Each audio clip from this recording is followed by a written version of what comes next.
সকালবেলা ঘুম থেকে উঠবে না, কারণ একটাই, ওই যে মাদ্রাসায় যাইতে হয় তার কারণে। তাও বাধ্য হয়ে ফ্যান অফ করে রাখছি যাতে করে উঠে যায়। এদিকে তো মেয়ে কান্নাকাটি করছে, যাই হোক মাদ্রাসায় পাঠিয়ে দিলাম জোর করে বলা যায়। আমরা যেহেতু মুসলিম, বাচ্চাদেরকে সকালে মাদ্রাসায় কষ্ট হলেও পাঠিয়ে দিতে হয়। রান্না বান্নার কাজ শুরু করেছি।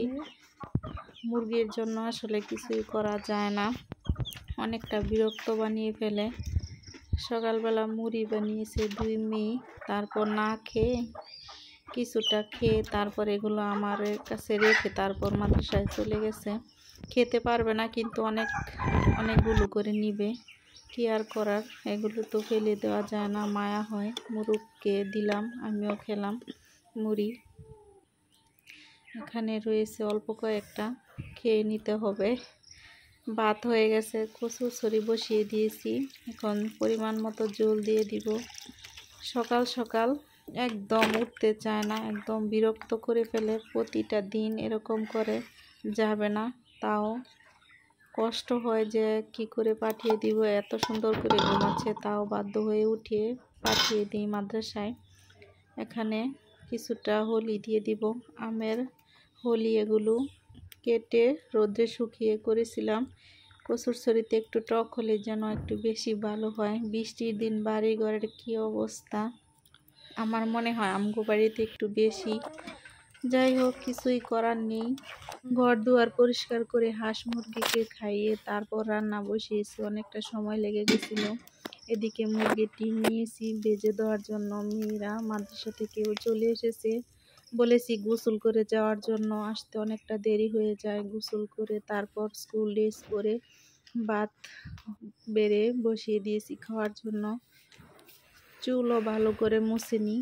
যাই হোক, খাবার খেয়ে নিক, তারপর মুছে মাথাটা চুল সুন্দর করে আঁচড়িয়ে দিব। কচুরছড়ি দিয়ে খাবে না, শুধু নাকি ডিম ভাজি দিয়ে খাবে। ডিম দিয়েও কয়েকটা খেয়ে শুধু ডিম খেয়েছে, ভাত খায়নি, এগুলো রেখে দিয়েছে। তারপর হাঁসকে দিয়ে দিব এগুলো। ভাতগুলো আমি বেড়ে বুলে করে ঘরে রেখে দিয়েছি, তারপরে এগুলো ধুয়ে পরিষ্কার করে রেখে দিব। রান্না শেষ, তাও চুলায় কি সুন্দর আগুন ধরেছে। প্রথম চুলায় আগুন ধরতে চায় না। এদিকে মুরগি তো মাথায় উঠে বসে আছে, বাচ্চারা একদম বিরক্ত হয়ে যায় মুরগির কারণে। যাই হোক, স্কুলে পাঠিয়ে দিয়েছি গাড়ি করে। ঝড় বৃষ্টির কারণে এই কলার ছড়িটা পড়েছিল, মায়া হয়েছিল, তাই ঘরে রেখে দিয়েছি। তারপর অল্প কয়েকটা পেকেছে, বাচ্চায় খেতে পারবে। ফালিয়ে তো আর দেওয়া যায় না, এমন সুন্দর কলার ছড়ি। এই ছড়িটা আসলে তেমন বড় হয়নি, এই গাছটা রয়ে গেছে, কিন্তু পাশের গাছটা ঝড় বৃষ্টিতে ভেঙে গেছে। যে আরেকটা কলার ছড়ি।